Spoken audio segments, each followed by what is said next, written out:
Today, Daniel Jacobs seems to have it all. A world champion in the ring, he trains for his next bout this August here in the borough he calls home.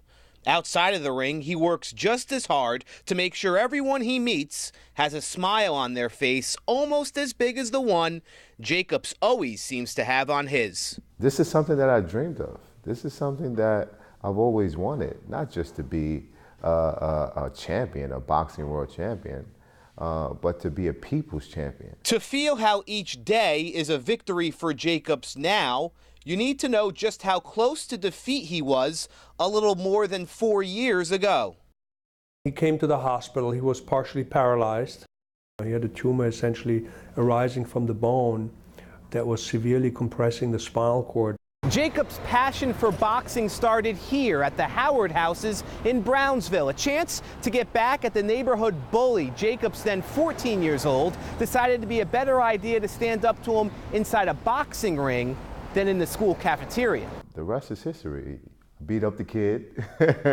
He never returned to the gym, and I found, a love for the sport. I knew I had some talent because first 6 months into boxing, I won my first national championship. He won New York's Golden Gloves 4 times. I started to travel the world. I started to see so many different things in so many different places as a teenager. Being from Brownsville, I never had the chance to really see outside of my neighborhood. So boxing was my savior. Then nicknamed the Golden Child, Jacobs won his first 20 pro fights, but was still just a young man. 22, 23 years old, and in and out of clubs, not really taking my boxing career that serious because I was gifted, right? When you're gifted, you don't have to go the extra mile. His first loss as a pro came in July of 2010. Jacobs fought twice more, both victories, before he started feeling a growing weakness throughout his body. We flew over on the USO tour to Iraq, and that's when I really started to feel weak in my legs. Within 2 months, Jacobs couldn't walk.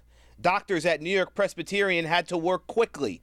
Diagnosed with osteosarcoma, a cancerous tumor attached to Jacobs' spinal cord was growing rapidly. An urgent operation to take the pressure off the spinal cord. It was a somewhat new procedure using a GPS system that allowed doctors, led by Dr. Roger Hartle, to accurately perform surgery without opening up the entire spine. I remember being in the hospital and having nights where I used to cry.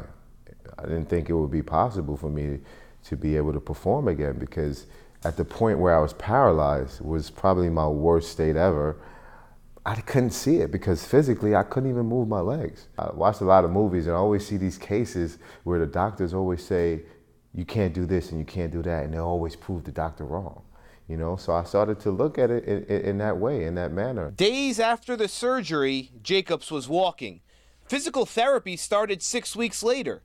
3 months after surgery, Jacobs was cleared for athletic activities. Once I told myself I was going to be able to do it, that's when I went full throttle. 18 months after surgery, Jacobs fought again in Brooklyn's Barclays Center. A first-round knockout win, the comeback has been the stuff of Hollywood movies. 7 fights, 7 knockout victories. In August of 2014, Jacobs won the WBA Middleweight Championship. Me just being able to get back into the ring was something that I wanted to do, which was far-fetched at one point. So for me to become a champion and do it in the manner in which I've done it, 7 knockouts since I've been back, it's unheard of. As Jacobs' story spread, his profile grew. But he's determined to do good, first and foremost, by his community. I'm still in Brownsville to show these people and to show my people, I'm here. And even though I'm this guy who has been successful and quote unquote made it, I haven't made it until I've done some good in my community. Handing out food and gifts, Jacobs returned to this Brownsville apartment building days after we went with him to give more. These are my Brownsville community. I connect with these people. They know the struggle. Among the boxing community, Jacobs is a star. Meeting with former fighters from the city, he's the guy everyone wants a picture with. I'm proud of my story. I've done it. I'm never going to get tired of telling it because there's always going to be someone who could be inspired by my story.